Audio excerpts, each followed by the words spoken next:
എൻ്റെ വണ്ടിയും കൊണ്ട് പോകാൻ നോക്കട്ടെ കേട്ടോ.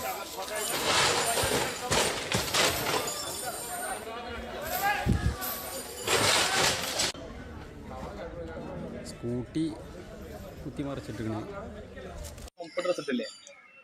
ദേഷ്യം കണ്ടിട്ട്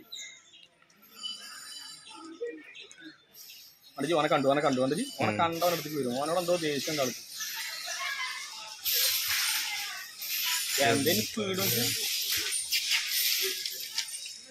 ഇങ്ങനെ വന്ന കുടുങ്ങുന്ന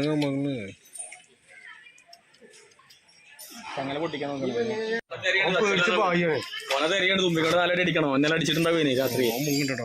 ഓനോടാ ദേഷ്യം ഇട്ടതിന്. ഓനോടാ ദേഷ്യം. ഓനെ എന്തോ കാട്ടിക്കണ്.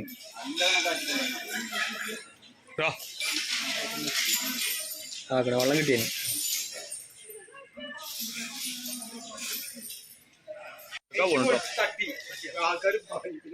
ആ റോട്ടിക്ക് ഇറങ്ങി മോനെ. പാട്ടച്ചോനെ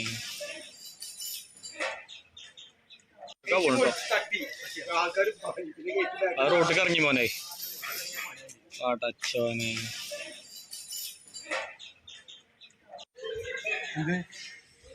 അതൊക്കെ പൊളിച്ചു. അമ്മ അതിലൊക്കെ പൊളിച്ച്. അതൊക്കെ പൊളിച്ചാണ്. അതൊക്കെ പൊളിച്ച്.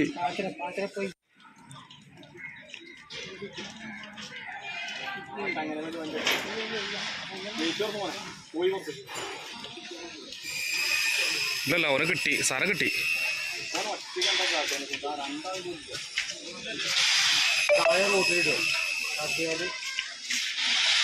ഇങ്ങോട്ട് വരുമോ?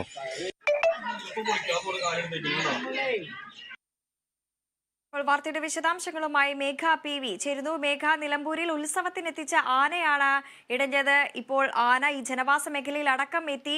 ഇവിടെയുള്ള സ്കൂട്ടർ വാഹനങ്ങളടക്കം തകർക്കുന്ന ദൃശ്യങ്ങളാണ് നമ്മൾ കണ്ടത്. ആനയെ തളയ്ക്കാനുള്ള ശ്രമം തുടരുകയാണ്. വിവരങ്ങൾ എങ്ങനെയാണ്?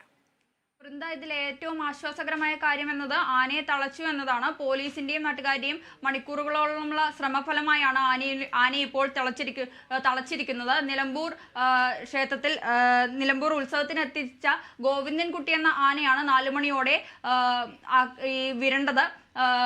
4 മണിയോടെ വിരണ്ട് സമീപ പ്രദേശത്തേക്കെല്ലാം അക്രമം കാണിക്കുകയായിരുന്നു. കൂടാതെ ക്ഷേത്രത്തിലെത്തിയ 2 പേരുടെ സ്കൂട്ടർ ആന നശിപ്പിച്ചിരുന്നു. പാപ്പാനെ ഉൾപ്പെടെയുള്ളവരെ തുരത്തി സമീപ പ്രദേശത്ത് ജനങ്ങൾക്കെല്ലാം വളരെ ഭീതി സൃഷ്ടിച്ചിരിക്കുകയായിരുന്നു. പക്ഷേ ആളപായമൊന്നും ഉണ്ടായിട്ടില്ല. പക്ഷേ ഏറെ നേരത്തെ മണിക്കൂറുകൾക്കൊടുവിലുള്ള പരിശ്രമം കൊണ്ട് ഇപ്പോൾ ആനയെ തളച്ചിരിക്കുകയാണ് വൃന്ദ.